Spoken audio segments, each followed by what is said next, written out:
오늘 성경을 보겠습니다. 로마서 8장입니다.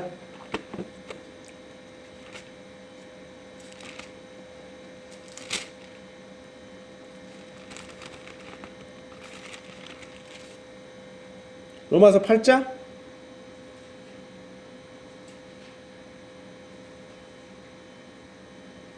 12절에서 13절까지만 읽겠습니다. 로마서 8장 12절에서 13절까지만 읽겠습니다. 같이 합독하는 걸로 하겠습니다. 시작. 그러므로 형제들아 우리가 빚진 자로 돼 육신에게 져서 육신대로 살 것이 아니니라. 너희가 육신대로 살면 반드시 죽을 것이로되 영으로서 몸의 행실을 죽이면 살리니. 아멘. 말씀 요점 정리 이거를 꼭 펴봐도 되지만 한번 펴보면서 또 보는 것도 좋을 겁니다. 나중에 또 이걸로 정리해서 말씀을 한 줄 붙드시면 됩니다. 집에서도 이 말씀을 보라고 합니다. 정리한 걸 차 안에서도 보고 집에서 이걸 보면서 기도하라고 합니다. 그럼 하나님이 기름을 부어줄 거라고, 말씀을 통해서, 여기 정리된 내용을 통해서 그 말씀이 정리되고 깨달아지게 할 거라고, 지식에 있는 것이 아니라 단지. 시작하겠습니다. 도대체 육신대로 살아가는 삶은 무엇을 말하는 것일까요? 오늘 12절에서 그렇게 얘기하고 있죠. 그러므로 형제들아, 형제들이 누굴까요? 같은 그리스도 예수님을 믿는, 그래서 그리스도 예수 안에 들어온 사람을 형제라고 부르죠. 성경에서, 신약에서 이렇게 형제라고 하면요, 불신자를 말하는 것이 아니라고 합니다. 형제는 같은 예수 믿는 사람을 말하는 거예요. 예수 믿는 사람들끼리 부르는 게 형제예요. 성경에서 말하는 거.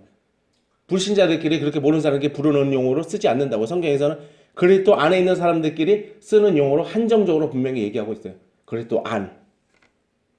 그러니까 여기서 형제들이라고 얘기하고 있죠. 같은 신자들 보고. 사도 바울이 얘기하고 있는 거죠. 그러면서 이렇게 얘기하고 있습니다. 같은 믿는 그리스도 예수 안에 들어온 사람들 보고. 그러니까 우리는요, 형제예요. 하나님 말씀합니다. 너희들은 형제다.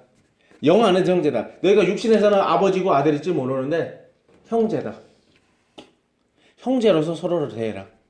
아들과 아버지, 아버지와 아들, 목사 뭐 이런 것만 거기에만 그것도 있지만은 형제라는 인식을 갖고 서로 형제로 해서 형제를 느끼면서 좀 살아라. 형제로서 사랑하면서 살라는 거죠. 하나님 말씀합니다. 형제애를 가져라. 너희들은 형제다. 너희들은 아버지와 아들이기도 하지만 형제다. 이해는 안 갈 거라고 합니다. 이 말이 어떻게 받아들여야 될지. 하나 사실이 답니다. 이것을 받아들이고 간절히 아버지이기 때문에 아들로서 훈계하는 거다. 이런 것만 해서 얘기하지 말고 형제라는 거 생각하고 같이 이렇게 동질감을 갖고 좀 얘기를 하라고 합니다. 어떤 얘기를 하면. 그러면 좀 얘기하는 방식이나 이런 것들이 달라질 거라고 합니다. 분명히. 우리가 좀 권위적인 게 있어요. 그런 게 있죠. 아버지가 아들이라고 해서 권위를 갖고 대할 때도 있고, 물론 그것도 해야 돼요.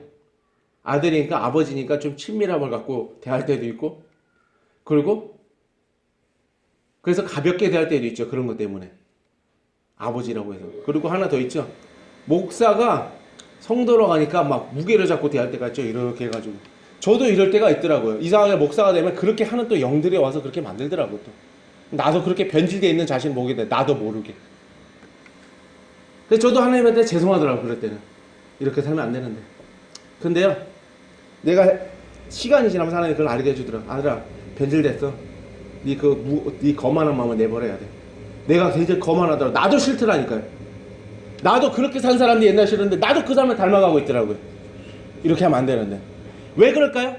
어둠의 영이 공격을 당해요. 이 예배를 통해서는 공격하는 어둠의 영이 그렇게 나를 변질시키더라고요. 나를 들어와서. 그러니까 신앙도 변질되고, 신앙이 변질돼. 이제 어둠의 영이 들어오면요, 영적 통로가 막히면요, 신앙을 변질되게 하는 걸로 이끌어가기도 해요. 실제로. 많이 미끄러져요. 그런 것 때문에.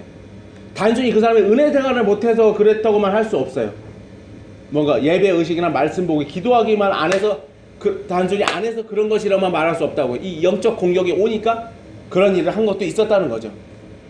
그러니까요, 우리는요, 서로 알아야 돼요. 이런 걸 통해서 알 수 있는 게 뭐예요?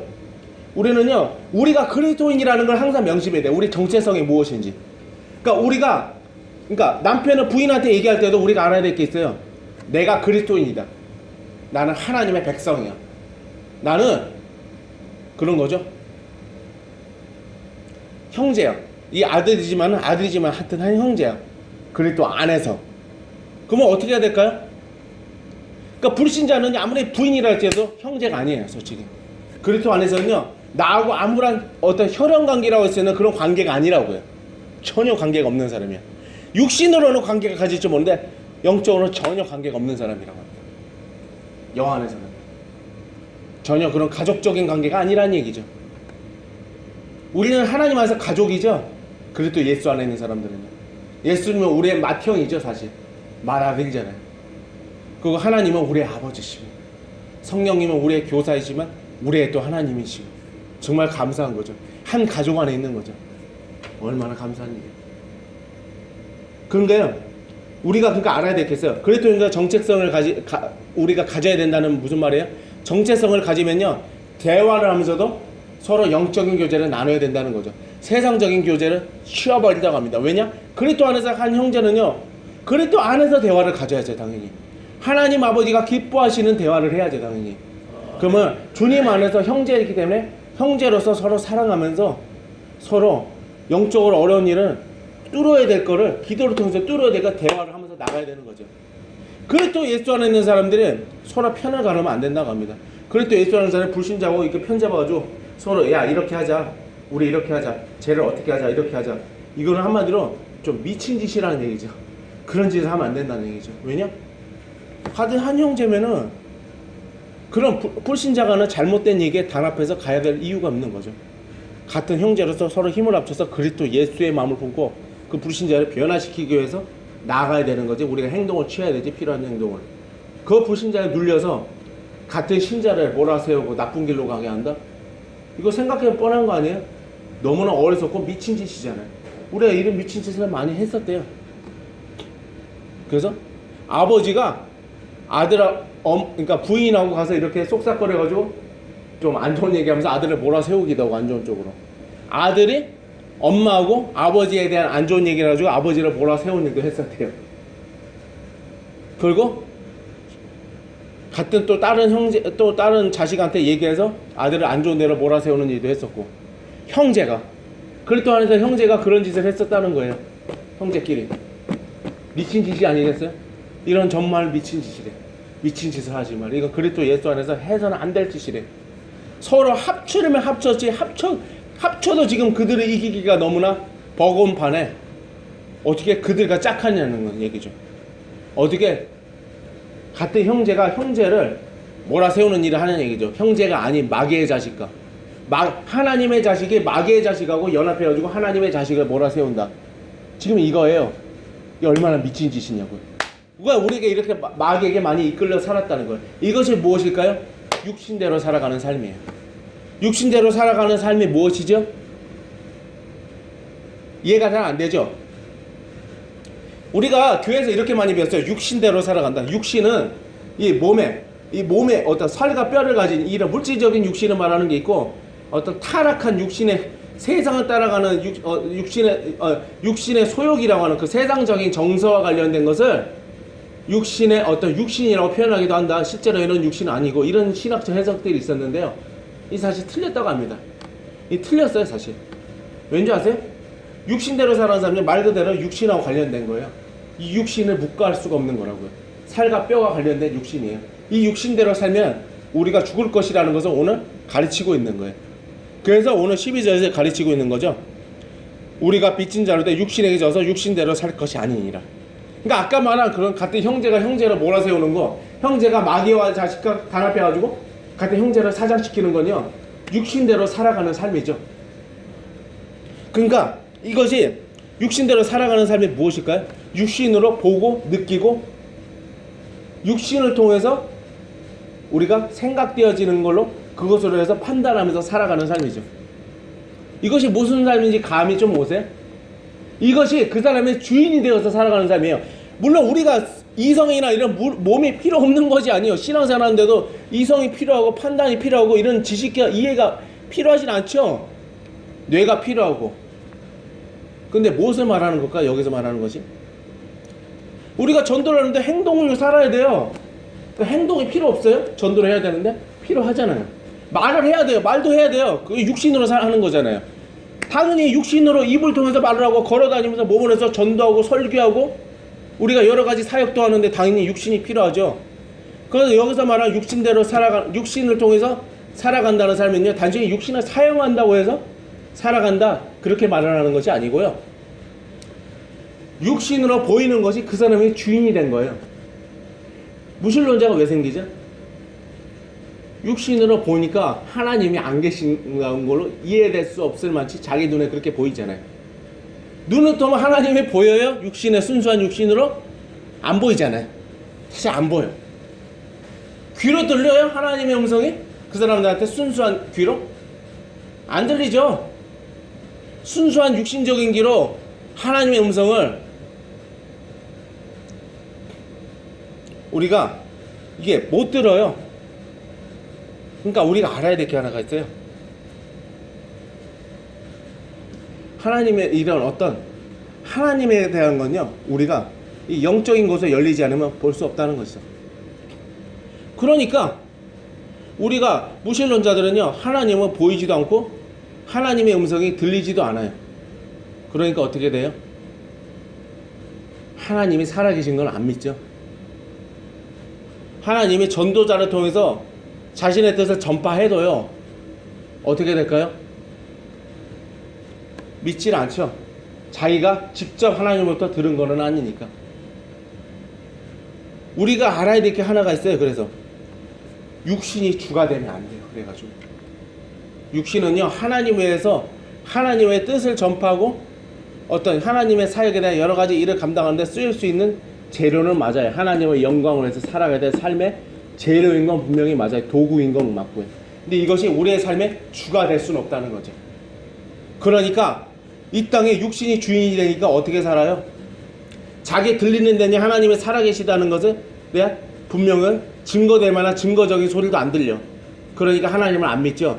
자기에게 들리는 게 없으니까. 그렇게 자기 육신, 귀가 주인이 되어 있는 거죠. 자기 청각이 주인이 되어 있는 거고, 판단력이 주인이 되어 있는 거고, 거기에 대한 그것을 주로 해서 따라가는 판단력. 그리고 어떻게 돼요? 그것이 우리가 육신의 감각의 주인이 되니까 어떻게 돼요?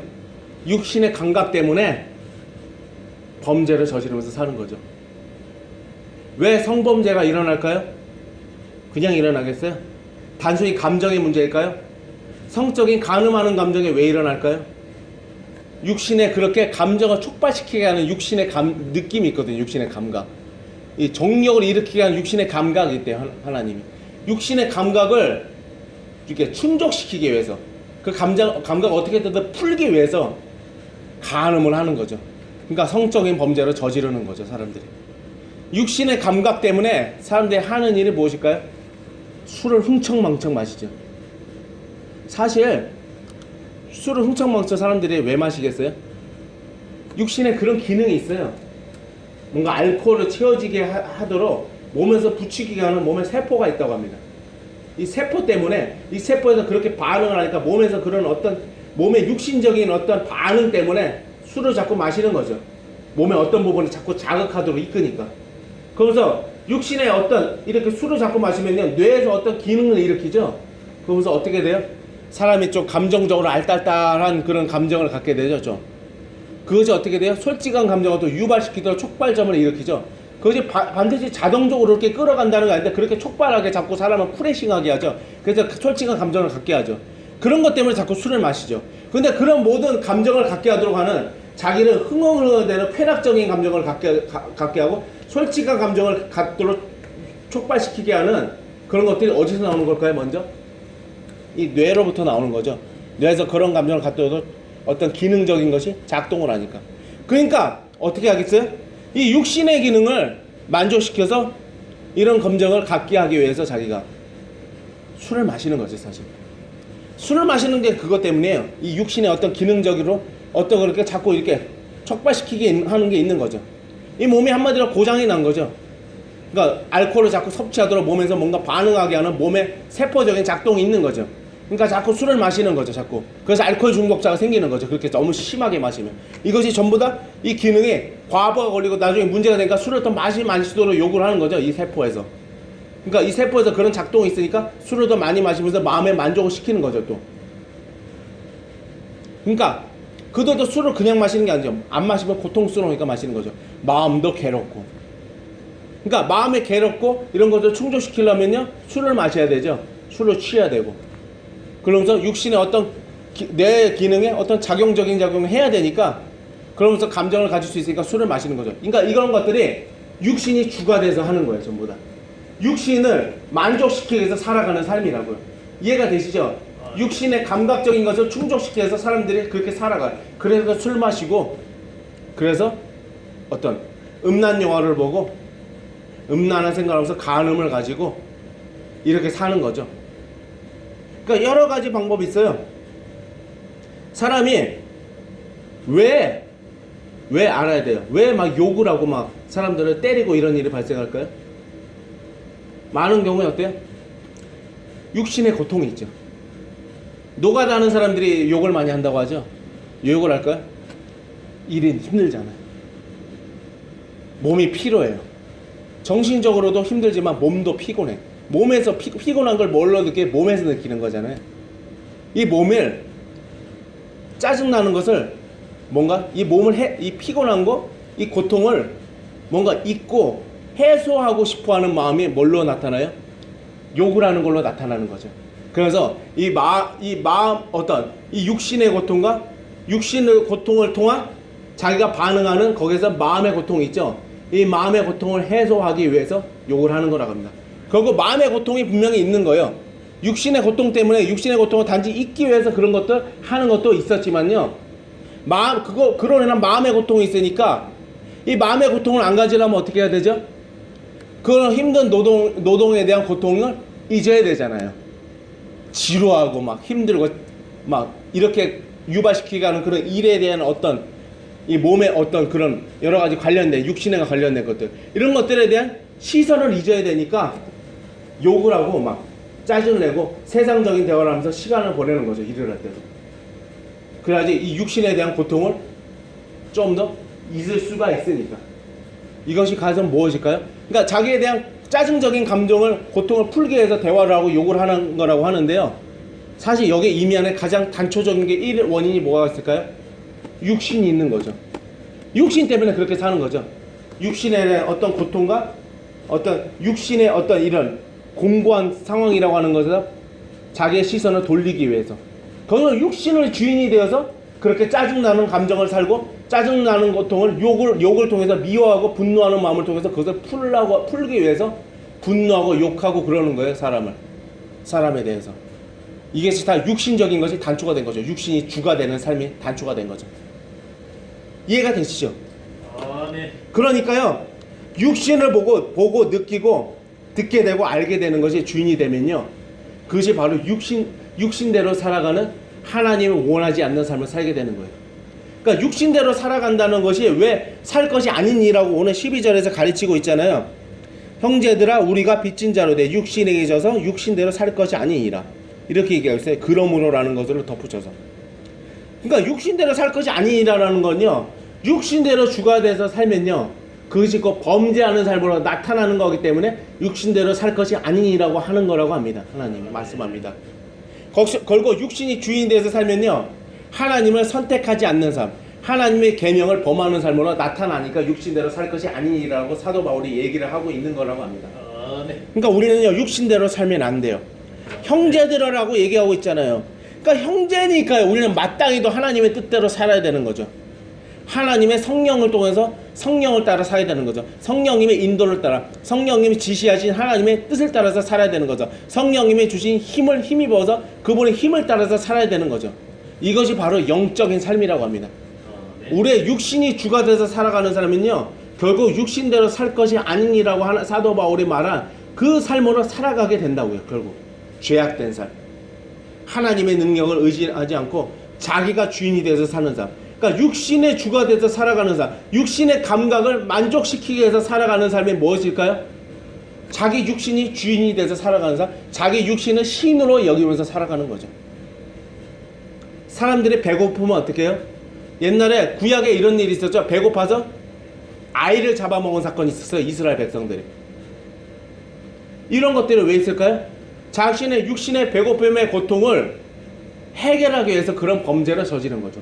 그럼 육신의 배고픔을 해로게 해서 범죄를 저지를 때는요, 먼저 그렇게 하도록 하는 마음의 결단과 감정이 있겠죠. 어떤 찬동하는 감정과 의지가 있었기 때문에 그것이 행동으로 옮겨졌겠죠.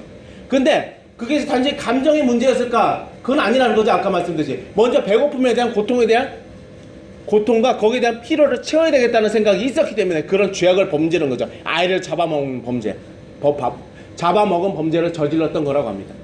이것이 무슨 말씀인지 아시죠? 육신이 주가 돼서 그러는 거죠. 하나님을 주로 삼았다면요, 그렇게 살지 않았겠죠. 그러니까 육신이 자기 주인이 되니까 육신의 필요를 통해서 자기는 살아가야 된다고 판단되기 때문에 육신의 배고픔이 채워져야 되는 거죠. 그것이 육신의 필요가 주가 되는 거죠. 그 사람한테는 육신의 필요가 주가 돼서 살아가니까 결국 어떻게 되겠어요? 하나님에 대해서 범하는 사람으로 나타나게 되겠죠. 당연한 거죠. 그거는 육신의 피로, 육신의 배고픔, 이 감각이 주가 돼서 자기가 살아가야 되면 범죄를 저지르게 되는 사람은 나타나게 되는 거라 합니다. 그러니까 다른 사람들 거를 도둑질하고 약탈하고 폭행을 해서라도 다른 사람 거, 살인해서라도 다른 사람 거를 뺏으려고 하는 거죠. 막. 그래서 뺏기도 하고 사람들이 자기네 육신을 주인이 돼서 그것을 만족시켜서 살아가야 되기 때문에. 그래서 육신대로 살면 반드시 망하는 거예요. 신자의 삶은요. 형제이기 때문에 그렇게 살면 안 되는 거야.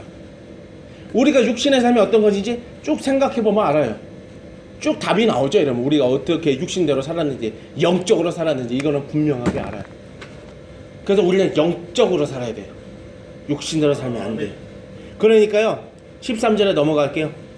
너희가 육신대로 살면 반드시 죽을 것이로되, 이렇게 얘기하고 있습니다. 근데 12절에는 잠깐 더 덧붙이도록 하겠습니다. 그래서 오늘 말하는 겁니다. 육신의 배고픔, 육신의 감각, 요점 정리하듯이 육신의 고통을 풀어주기 위한 요점에 나와 있습니다. 삶이 그 사람의 중심이 되어서 살아가는 사람으로 살아가게 되는 겁니다.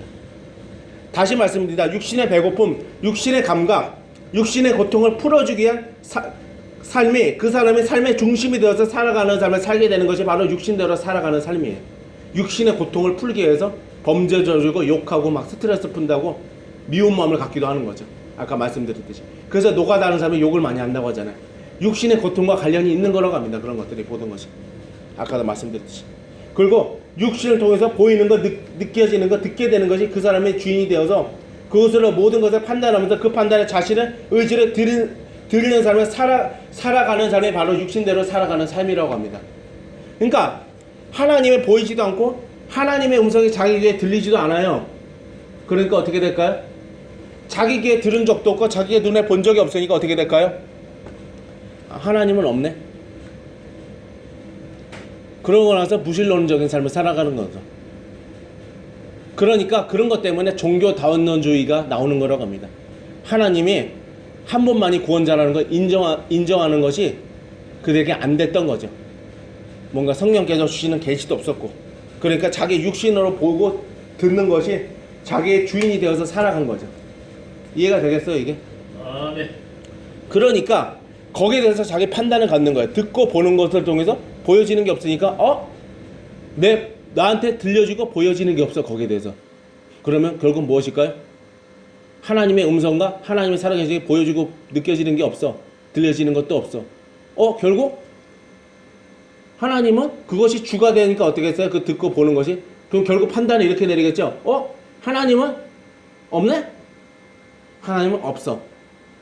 하나님은 나의 구원자가 아니야. 결국 이렇게 생각하게 되는 거죠. 그런 것 때문에 종교다원론주의 무신론자가 생기게 되는 거죠. 무슨 말인지 아시죠? 자기의 어떤 기능이 주인이 되니까, 그것으로 모든 것을 주인이 되니까 그것을 주로 판단하니까 하나님이 살아계신 것을 안 믿게 되는 결과로 나타나게 되는 거죠. 그래서 우리의 육신의 감각과 느끼는 걸로 우리의 판단을 거기에 맡기면 안 된다고 합니다. 그것을 주가 돼서 판단을 맡기면요, 하나님을 등지는 자, 무신론적인 삶을 살아가게 된다는 거죠. 무신론적인 삶, 무신론자가 아니라고 할지라도, 하나님 살아계신 거 분명히 인정한다 할지라도 삶은 그렇게 살지 않게 된다는 거죠. 보여지고 느껴지는 걸로. 그것에서 환경을 보니까 하나님을 믿고 나가는 삶을 살지 못하게 되는 거죠. 보여지고 들려지고 이런 것들이 하나님이 직접적으로 나에게 보여주고 이런 것들이 전혀 없고, 보여지는 건 환경이고 보이는 건 사람의 불신적인 말일 뿐이니까, 자기의 육신에서 보고 느끼는 걸로 그것으로 환경을 보고 들리는 말로 들으니까 하나님의 살아계신 것을 자기가 믿지 못하고 의지하는 삶을 들이지 못하게 되는 거라고 합니다. 이런 것이 바로 육신이 주인에서 살아가기 때문에 그렇게 되는 거라고 합니다. 네. 그래서 우리가 그렇게 살아간 거래요. 그래서 불신자들이 하는 불신적인 말을 그대로 듣고 귀에 들리는 그런 말과 또 하나님은 나에게 막 스펙타클하게 역사하는 것이 전혀 보이지 않으니까 내 눈으로 이것이 주가 되니까 이것을 통해서 하나님을 불신하게 되는 삶을 살아가게 되니까 우리가 축복을 누리지 못한 게 많이 있었다는 얘기죠. 무슨 말인지 아시죠? 그러니까 육신대 살아가면요 이 기능이 주가 돼서 살아가는 거예요.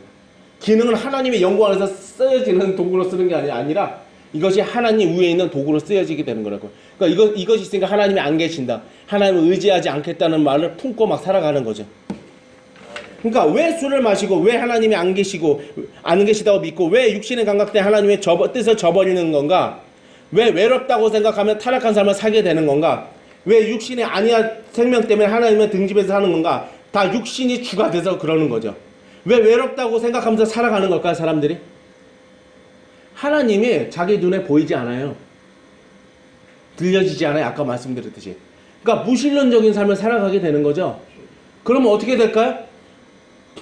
보여지고 느껴지는 것이 없으니까 그것이 주가 되니까 그것이 주가 되면 당연히 그렇게 갈 수밖에 없겠죠. 하나님이 안 계시다는 쪽으로. 당연히 그렇게 되겠죠. 그것이 주가 되면은. 그러니까 어떻게 됐어요? 하나님의 말씀을 믿지 않겠죠. 하나님 말씀 믿지 않으니까 어떻게 되겠어요? 하나님을 믿지 않고 하나님이 함께 하시다는 걸 믿지 못하니까 어떻게 되겠어요? 외롭다는 생각을 가질 수밖에 없겠죠.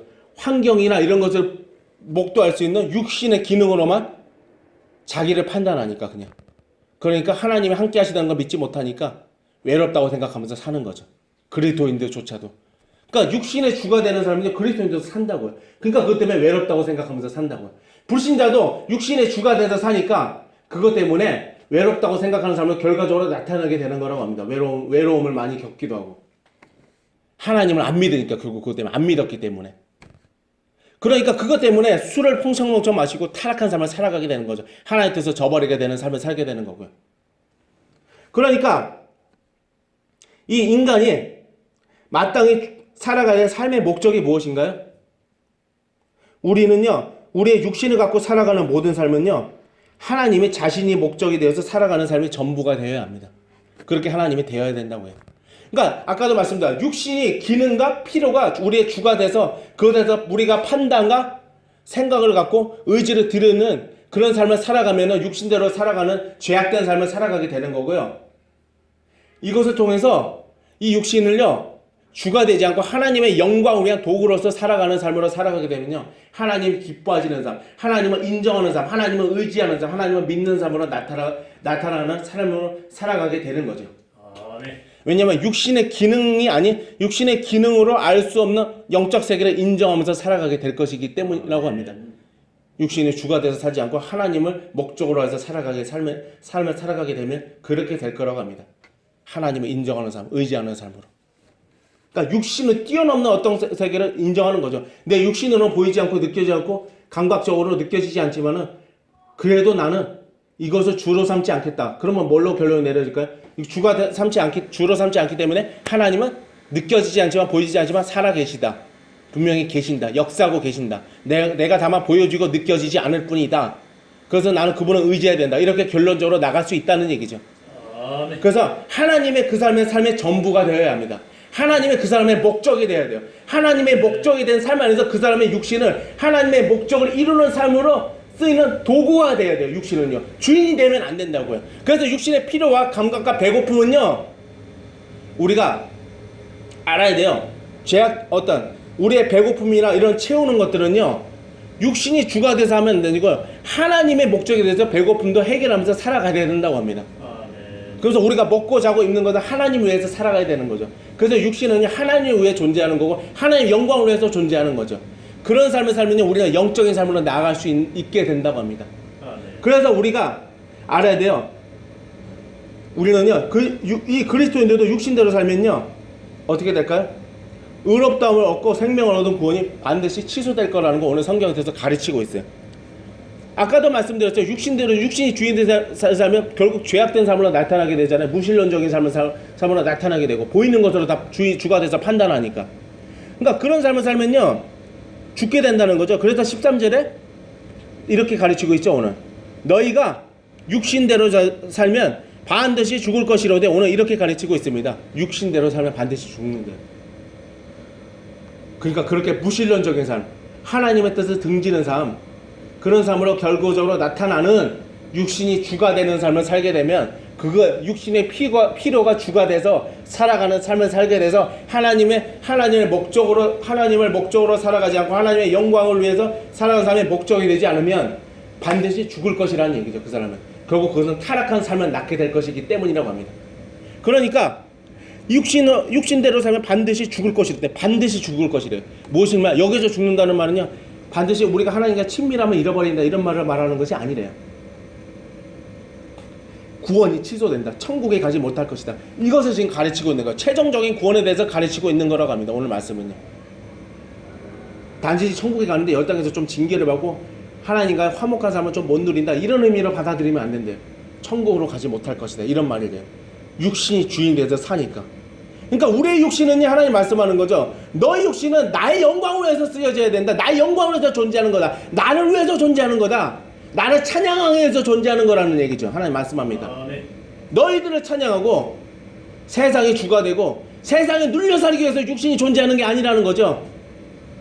나를 위해서 존재하는 거다. 나의 사명을 이루기 위해서 너의 육신이 필요하고 존재한 거다. 그래서 그렇게 살아야 된다는 거죠. 그것이 바로 육신대로 살지 않고 영적으로 살아가는 삶이죠. 하나님을 목적으로 해서 살아가는 삶이고요. 그것이. 그래서 그렇게 살면 육신대로 살면요 구원이 취소될 것이라는 걸 오늘 가르치고 있습니다. 그래서 반드시 죽을 것이로되라고 가르치고 있는 거죠. 육신대로 살면요. 그러면서 구원은 취소될 것이기 때문에 우리가 정말로 육신대로 살지 않고 우리가 하나님을 목적으로 해서 삶을 살아가야 된다. 오늘 이것을 긴박하게 가르치고 있는 겁니다. 오늘. 이거 상당히 긴박한 문제예요. 사도 바울이 이것을 그냥 흐지부지 말한 줄 아세요? 긴박한 거예요. 그런데 이것을 긴박하게 듣지 않는다고 합니다. 많은 사람들이 들어도 그냥 뭐 그런가? 뭐 구원 취소될 수 있나? 그렇지. 멍한 거죠. 사람. 왜 그럴까요? 영적으로 이것이 영적 소통이 막혀 있으니까 하나님과 은혜의 통로가 막혀 있으니까 말씀에 대해서 진정으로 반응해야 돼.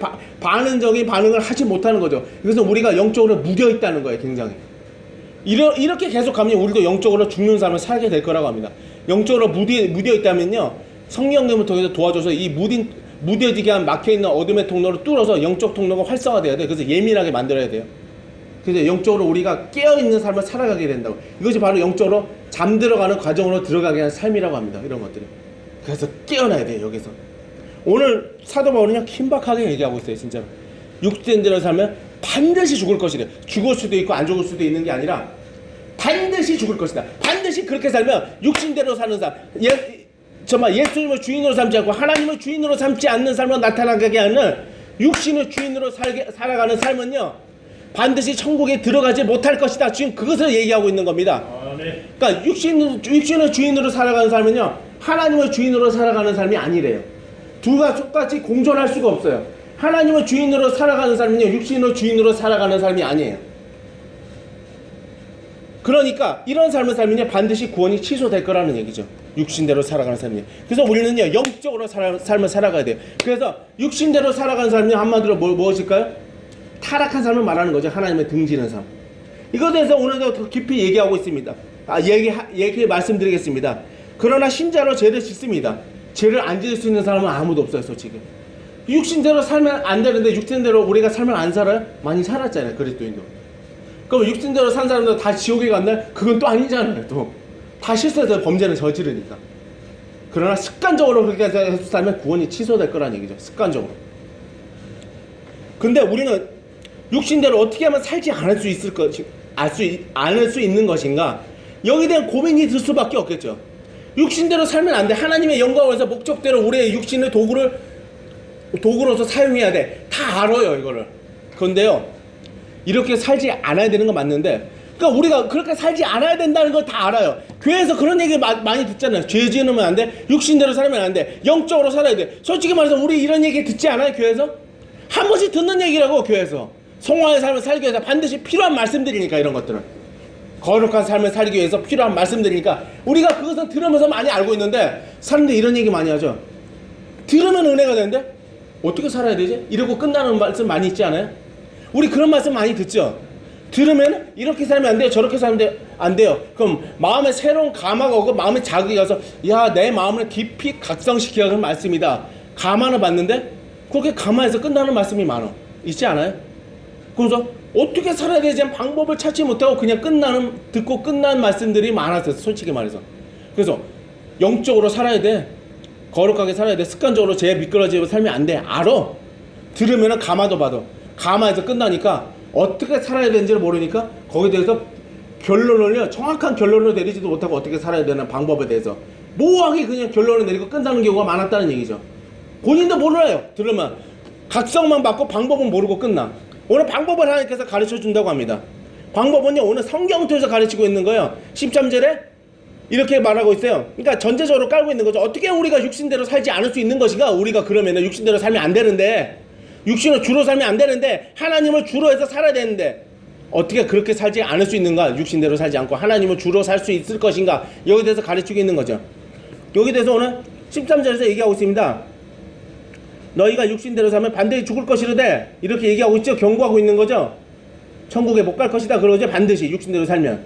그런데 여기서 이렇게 얘기하고 있어요. 이것만 들으면 굉장히 마음이 어둡고 절망만 돼요. 여기까지만 들으면요. 각성만 되고 뭔가 시원한 답을 얻지 못하고 절망해서 끝나는 것 같이 이해돼요.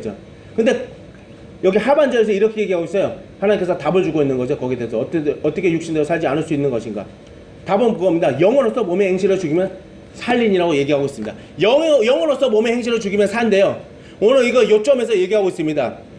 몸에서 본절에서 말하는 몸의 행실이란 무엇을 말하는가? 오늘 이렇게 말을 하고 있죠. 그러니까 몸의 행실이 무엇을 말하는 걸까요? 여기 성경에서 말하는 몸의 행실은요, 이렇게 육신이 주인이 되기 때문에 살아가는 모든 마음과 행동으로 짓는 모든 죄악된 삶을 가리키는 것입니다. 그러니까 육신이 주인으로 살면요, 그 결과는 반드시 죄악된 삶이에요. 의의 삶이 나타날 수가 없어요. 어떤 조금도 나타날 수가 없어요. 100% 제약된 삶으로 나타나요. 마음과 행동으로 짓는 제약된 삶. 그래서 육신의 피로 육신이 주인이 되고 주인이 되고 육신의 그 배고픔의 피로가 그거 배고픔을 통해서 나타나는 고통이 그 사람의 주인이 돼서 사니까 어떻게 될까요? 아이를 잡아먹게 되는 일도 있었다는 거죠, 구약에서. 거기에 대해서 그것의 주인이 돼서 거기에 대해서 자기의 판단과 의지를 들이니까.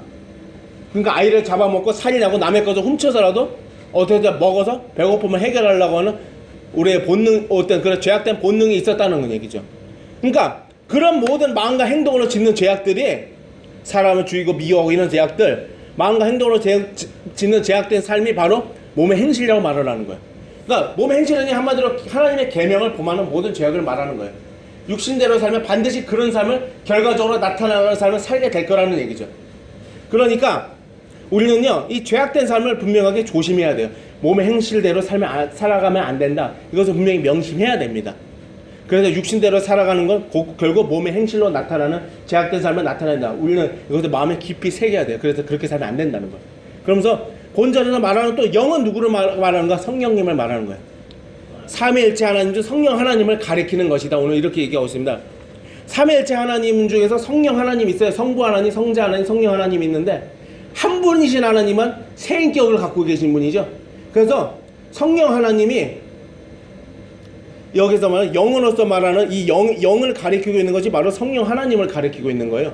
우리 인간의 영을 가리키는 것이 아니래요. 여기서 말하는 건 인간이 갖고 있는 인간의 속사람이라고 하는 인간의 영, 그것을 말하는 것이 아니라 성령 하나님만을 가리키는 거예요. 오해하지 말아요. 성령 하나님을 가리키는 거. 그러니까 성령 하나님으로서 몸의 행실을 죽이면서 한대요. 몸의 행실을요, 어떤 도구로서 사용하는 것이 표현하고 있어요. 뭐뭐로써 이렇게 해가지고 성령 하나님을 통해서 이것을 죄를 이길 수 있는 사람을 살 수 있다는 얘기죠. 성령 하나님이 그거에 하나 도구가 될 수 있다는 얘기예요. 도구가 된다는 얘기죠. 그 도구를 통해서만 죄를 이길 수 있는 거라고 합니다. 발이 왔다 갔다 해서 괜찮아. 그러니까요, 이 성령 하나님을 가리키고 있는 것인데요, 이 방법은 무엇이냐는 얘기죠. 성령 하나님이 영으로서 말하는 그 영을 가리키는 게 맞고, 몸의 행실에 우리 마음과 행동으로 지는 죄악된 삶을 가리키는 것도 다 맞아요. 오늘 가르치는 걸 통해서. 그럼 맞는데 방법은 무엇인가? 방법은 무엇이냐? 성령님을 의지해서 죄를 죽이는 일을 하는 거예요. 아멘. 답은 너무나 단순해요. 근데 성령님을 의지한다는 게 사람들이 상당히 답을 복잡하게 생각하더라고. 뭔가 대단한, 뭔가 깊은 기도와 깊은 말씀에 대한 깨달음을 통해서 성령님을 의지해야 되는 건가? 이런 생각하는 사람들이 되게 많이 있대요. 맨날 방법이 복잡하다고 생각하는 사람들도 있고, 복잡한 거 아무것도 없어요. 말 있는 그대로라고 합니다. 말 있는 그대로 성령님께 도와달라고 그냥 단순하게 간구하래요. 의지하는 것에 대해서, 그러니까 뭔가 되게 복잡한 방법을 생각하면서 성령님을 의지할 생각하지 말고, 여러 가지 방법이 있겠지만 답은 단순해요. 성령님을 의지해서 죄를 죽이는데 방법은, 자세한 방법은 성령님께 도와달라고 단순하게 그냥 간구하는 거예요. 주님, 성령님, 나 죄를 못 이기겠어요. 지금 꿈틀거리고 있는 죄악이 있어요. 내가 벗어나지 못하는 죄악이 있어요. 이 죄악을 끊어주세요, 성령님. 끊어주세요, 성령님. 단순하게 그냥 간구하는 거예요. 단순하게 간구하면 어떻게 되는 줄 아세요? 성령님이 죄를 끊어내도록 하는 영적 통로가 활성화돼요. 그쪽에 열어져요, 점점. 그러면서 성령님이 일을 하기 좋은 상태에서 일을 하세요. 그래서 죄악을 끊는 사람으로 나가겠죠. 실제로 그렇게 해줘요. 단순하게 간구해야 돼요. 근데 여러 가지 방법이 있어요. 복음의 능력으로 죄를 죽여달라고 간구하는 방법이 있어요. 성령님, 복음의 능력으로 나를 죄를 죽여주십시오. 내가 십자가의 복음을 믿고 복음 안에 있지 않습니까? 그러니까 그 복음을 믿는 믿음으로, 그 능력으로 내가 죄를 날 속에 있는 꿈틀거리고 있는 나를 지금 강하게 역사하고 있는 죄를 죽여달라고 성령님께 간구하라는 거죠. 그러면서 이렇게 단순하게 기도하면 되는 거죠. 복음으로 죄를 죽여주십시오. 아니면 복음의 능력으로 죄를 죽여주십시오. 이렇게 그냥 단순하게 간구하는 거예요. 이것을 한 문장으로 계속 기도하면 되는 거죠. 계속 기도합니다. 복음의 능력으로 죄를 죽여주십시오. 복음의 능력으로 죄를 죽여주십시오. 이렇게 간구하는 거죠. 또 다른 방법은요, 예수님의 보혈을 사용하는 겁니다. 성령님께 보혈을 요청하는 거예요.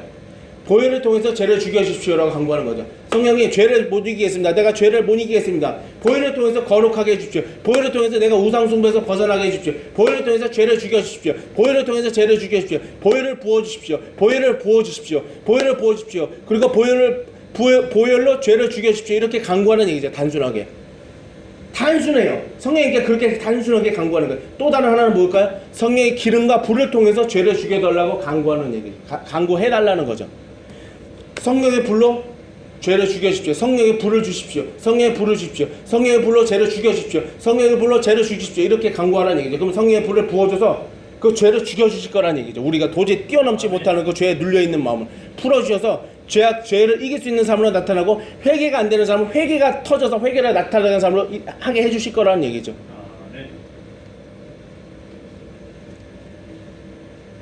그러니까요, 성령님은 이런 아까 세 가지 방법을 통해서 죄를 죽여줄 거라고 합니다. 아니면 단순하게 그냥 간구하고, 성령이 죄를 죽여주십시오. 근데 이 방법이 좀 더 효과적이 될 거래요. 아까 세 가지 뭘까요? 복음의 능력으로, 아니면 보혈을 통해서, 아니면 성령의 불.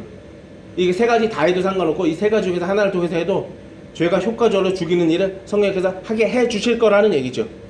그러니까요, 우리가 기도 방법은 딱 하나 있어요. 어떻게 그러면 기도 방법을 좀 더 구체적으로 어떻게 할 것인가? 기도 방법은요, 그냥 단순해요. 간절하게 하시고요. 그리고 끈질기게 하시고 집중해서 하십시오. 그러면 되는 겁니다. 끈질기게 하는 거요. 끈질기게 어떻게 하는 걸까요? 지금 내가 당장 죄가 죽이는 일을 죽여지는 경험이 할 수 없다고 해서 낭망할 필요가 없다는 거예요. 그것을 끈질기게 한 문장을 계속 반복해서 하면요, 한 문장으로 계속 집중해서 간구하면 그것을 통해서 성령님께서 나중에 일을 할 건데, 지금도 일하는 과정인데 못 느끼는 것 뿐이에요. 통로를 열어가고 있는 과정인데, 그 일할 수 있는 활성화시키는 과정인데, 그것을 계속 끈질기게 기도하면 죄를 효과적으로 죽이게 되는 죽여지는 경험을 하게 되고, 죽이는 일을 하게 될 거라는 얘기죠. 그러니까 끈질긴 것이 굉장히 중요한 거야. 인내하면서 하는 거라는 거죠. 인내하면서 참고 좀 더 지금 당장 죽여지는 일을 하지 않는다고 느껴질지 몰라도 계속적으로 끝까지 계속 간절하게 기도하는 거죠. 끈질기게 시간을 갖고 기도하는 게 필요하대요. 그러니까 그래서 말씀드리죠. 성령님께 간절한 마음을 갖고 끈질기게 인내하면서 시간을 갖고 기도하고, 그리고 집중하면서 기도하는 거예요. 이것이 계속 기도하면 어떻게 돼요? 처음에는 막 오랫동안 끈질기게 기도하지 제가 죽는 일을 했는데요, 활성화되면 어떻게 되는 줄 아세요? 나중에 조금만 간구해도 그 자리에서 그냥 바로 제가 죽어버려요. 조금만 그냥 어디 무릎 꿇고 안 하고 그냥 어디 걸어다니면서 성령의 죄를 죽여주십시오 해도 바로바로 죽는 일이 나타날 거예요. 계속 기도하면요. 그 속에 활성화되면요. 보링 작업하면서 활성화되는 거죠. 그러니까 우리가 알아야 돼. 그래서 아까 말씀드린 간절하게 끈질기게 집중해서 성령님을 향해서 기도하라. 아니면 하나님 아버지께 성령을 통해서 그렇게 죄를 죽여지게 해달라고 간절하게 끈질기게 집중해서 기도해라. 예수님이 향해서 기도해도 되고, 성령을 통해서 그렇게 해달라고, 성령을 통해서. 왜냐 오늘 성령에 떠서 몸의 행실을 죽이면 살리니라고 했으니까 성령에 떠서 그렇게 해주실 거라는 것을 오늘 가르쳐주기 위해서 그렇게 말씀을 주셨다는 얘기죠. 이건 신자에게 주신 하나님의 주신 특권이라고 합니다. 특권을 좀 누리래요. 왜 특권을 누리지 못하냐? 하나님이 주신 죄를 죽이게 하는 성령님의 일하심의 특권을 누려라. 너희들이 간절하게 찾고 구하고 해서 그 특권을 누려라. 그래서 제가 죽는 경험을 해라. 제가 죽는 경험을 하면 어떻게 되는 줄 아세요? 죄가 죽는 경험을 하면요, 하나님의 우리가 은혜를 받지 못하게 해서 막혀놨던 하나님의 은혜의 통로가 뚫려요. 막힌 통로가요. 그럼 하나님의 은혜가 임해요. 죄가 죽어도 그런 통로가 은혜가 임한다니까. 희락과 기쁨이 임해요. 그런 사람 살고 싶지 않으세요? 그렇게 죄가 죽는 경험에서 하나님의 축복도 임할 거래요. 실제로 꼭 회개하면서도 그 통로가 뚫어지겠지만요, 때로는 회개하지 않고 그 통로가 지금 현재 죄에서 그냥 돌아서게 하는 그런 마음만 품고 돌아서기만 해도요, 그 통로가 뚫려서 축복과 은혜와 희락이 임할 거래요. 이게 굉장한 거죠. 그러니까 우리의 신앙과 관련된 회복과 관련된 것도 임할 것이고요. 부분적으로 하는 거죠. 근본적인 건 회개니까. 그러니까 알아야 돼요. 간절하게 끈질기게 집중해서 기도하십시오. 그래서 통로를 점점 활성화시키고 뚫어 놓으십시오. 어디 가서도 쉽게 회개하고 하나님의 은혜와 희락을 쉽게 경험할 수 있을 거라고 합니다. 설레는 일이에요. 이건 아주 굉장히. 하나님의 목적과 일하심도 깨닫게 될 것이고, 하나님 섭리도 깨닫는 지혜가 임할 거고, 하나님의 섭리를 깨닫는 지혜가 없이 그렇게 자기의 생각을 의지하면서 사니까 어떻게 되겠어요? 자기의 육신이 되어서 살아가는 삶을 살고 거기다 판단을 의지를 삶을 살게 되니까 자꾸 낙심하고 절망하게 되는 거죠. 보이는 걸로 느껴지는 걸로 사니까 자꾸 낙심하고 절망하면 어떻게 되세요? 우리 영적 통로가 점점 더 막혀요. 그럼 또 은혜가 자꾸 안 받아져요. 교회 오면요, 낙심하고 이런 걸 많이 하면요, 어떻게 되세요? 교회 오면 은혜가 잘 안 돼요. 통로가 막혀서 그래. 은혜 통로가. 그러니까 성령님께 죄를 죽여달라고 하는 건 우리 은혜 받는 거하고 굉장히 밀접한 관련이 있는 거죠. 아주 중요한 거죠. 그러니까 단순하게 끈질기게 집중해서 간절하게 기도하래요. 시간을 내서. 그것이 오늘 답입니다. 하나님이 우리에게 주신. 그럼 반드시 성령님이 반드시 일할 거예요. 이거 하나님이 우리에게 주신 약속이니까. 하나님은 사기꾼이 아니래요. 사기꾼이 아니니까 반드시 일할 거라는 거죠. 하나님이 성령님을 찾으면 일할 거라는 얘기죠. 성령을 의지해서. 그러니까 성령님의 답은 성령님께 있는 거예요. 방법은 절대로 복잡하지 않아요. 방법은요, 너무나 단순한데 사람들이 단순하니까 안 하는 거죠. 이렇게 얘기하면 사람들이 뭐라고 할까요? 안 해요. 너무 단순해. 저 뻔한 얘기. 무슨 저러고 성령님이 이래. 기대를 안 해. 그러니까 이런 방법을 안 써요. 가르쳐줘도. 그러니까 뭔가 좀 신령하다거나 깊은 메시지를 해야지 내가 죄를 죽는 경험을 할 거라고 생각해. 그렇지가 않아요. 그리스도인이라면 누구든지 죄를 죽일 수 있는 특권이 있어요. 깊은 메시지를 듣지 못하는 사람이라고 할지라도 말입니다. 그리스도인이라면 누구든지 그런 특권이 있다고 해요. 하나님의 아들이 갖고 있는 아들의 특권이에요. 왕자의 특권이라고 이런 것들이. 이것을 우리가 마귀를 무찌를 수 있는 거죠. 우리가 죄를 죽이면 뭐가 어떻게 될까요? 공격하는 마귀의 미혹을 무찌를 수 있는 거죠. 그럼 거기에 마귀를 무찌르게 되는 거예요. 성령님을 통해서 우리가 마귀를 무찌르는 거라니까요. 성령님을 통해서 죄를 죽이면 우리가 마귀를 무찌르게 돼요. 마귀를 짓밟게 된다고요. 걷어차버리고 그냥. 그 삶을 살기 원하십니까? 그럼 성령의 보혈을 통해서 죄를 죽여달라고 간구하십시오. 간절하게 끈질기게 집중해서 기도하십시오. 시간을 내가지고. 반드시 성령님의 일에서 우리의 삶을 풀어주게 할 거라고 합니다. 은혜의 통로 활성해서 은혜가 더 깊이 임하고 희락이 더 깊이 임하고 축복이 더 깊이 임하도록 은혜를 부어줄 거라고 합니다. 방법은 단순해서 사람들이 잘 안 한다고 했습니다. 근데 하십시오. 단순하기 때문에 하나님께서 기뻐하시는 방법이라고 합니다. 하나님이 이런 단순한 방법을 기뻐한대요. 기뻐한다는 것을 좀 인정하시래요. 하나님 이 방법을 기뻐하는구나. 기뻐하지 않는데 내가 그냥 하는 건가 이런 것이 아니라 이 방법을 참 기뻐한다 쓰는 걸. 기뻐한다는 걸 생각하시고 나가시래요. 하나님이 기뻐하실 거 생각하면서. 그러면서 단순하게 성령님을 찾으십시오. 아까 말씀드린 대로. 단순하죠? 단순하게 성령님을 찾아. 이러면 우리 삶이 풀려요. 반드시. 죄가 죽고 하나님의 은혜와 화평과 기쁨에 임한다고요. 하나님 우리를 사랑하시는 것도 느껴지게 되고. 우리가 시험에서 지는 게 뭔지 아세요? 이 성령님을 의지하지 못해서요. 이렇게 단순하게 아까 갔을 대로 성령님을 찾으면 시험도 이길 수 있는 힘이 생겨요. 그래서 막 죄악된 미혹이 들어오면 어때 판단력이 흐려져요. 이거 죄인지 아닌지 흐려질 때가 와요. 어쩔 때는 죄와 의악 흐려지는 생각이 온다니까. 판단력이 흐려. 왜 그런지 아세요? 영적 통로가 막히고 어둠의 영이 딱 장악하고 있으면요, 판단력이 흐려져요. 그 성령님을 통해서 죄를 죽여달라고 한 거고 어둠의 영을 쫓아내게 해달라고 간구하면요, 성령님을 붙잡고 성령의 불을 통해서 그것이 시험에서 건져달라고 해달라고 기도하면요, 불을 통해서 시험에서 건져주십시오. 불을 통해서 성령 시험에서 건져주십시오. 보혈을 통해서 시험에서 건져주십시오. 복음의 능력으로 시험에서 건져주십시오. 이렇게 기도하면요 어떻게 되는 줄 아세요? 그 판단력이 싹 회복돼요. 성령이 주신 지혜가 딱 임해가지고. 그러니까 답은 단순해요. 모든 시험과 모든 미혹의 시험과 죄를 이길 수 있는 모든 답은요 어디에 있는 줄 아세요? 답은 뭐죠? 성령님께 있는 거예요. 아멘. 오늘 답은 성령님께 있다는 걸 가르쳐 줬습니다. 그래서 우리는 성령 충만을 계속 받아야 돼요. 성령 충만을 통해서 지혜가 열리고 죄를 이겨지는 삶을 살아야 된다고 합니다. 그래서 성령 충만을 간구하고 간구하시래요. 아멘. 그래서 답은 성령님께 있는 겁니다. 성령을 통해서 우리가 죄를 이기는 삶을 사시기를, 성령을 통해서 복음의 능력으로 죄를 죽여달라고 간구하시거나, 보혈을 통해서 죄를 죽여달라고 간구하시거나, 성령의 불을 통해서 죄를 죽여달라고 간구하시거나, 아니면 이 세 가지 중에서 한 가지를 선택할 게 아니라 세 가지 다 선택하고 싶어서 세 가지 다 선택하고 하시거나, 아니면 단순하게 성령이 도와달라고 간구하시거나, 죄를 죽여달라고, 시험에서 건져달라고 그렇게 기도하십시오. 그러면 우리에게 승리하는 삶이 있게 될 거라고 합니다. 이전에 알지 못했던 은혜의 세계로 우리를 데려갈 거라고 합니다. 기대하라고 합니다. 그래서 성령을 통해서 몸의 행실을 죽이는 삶을 사시기를, 시험을 이기는 삶을 사시기를, 그래서 마귀를 무찌르는 삶을 사시기를, 답은 오직 성령께 있는 걸 분명히 알고 성령에만 의존하면서 살아가는 삶을 사시기를, 예수 그리스도의 이름으로. 그래서 육신을 주인으로 삼지 않고 하나님을 주인으로 삼는 여러분이 되시기를, 육신의 필요를 우리의 주인으로 삼지 않는 여러분이 되시기를, 그래서 하나님의 영광을 위해서 자기의 전 삶을 드리는 여러분이 되시기를 예수 그리스도의 이름으로 축원드리겠습니다. 아멘. 아멘.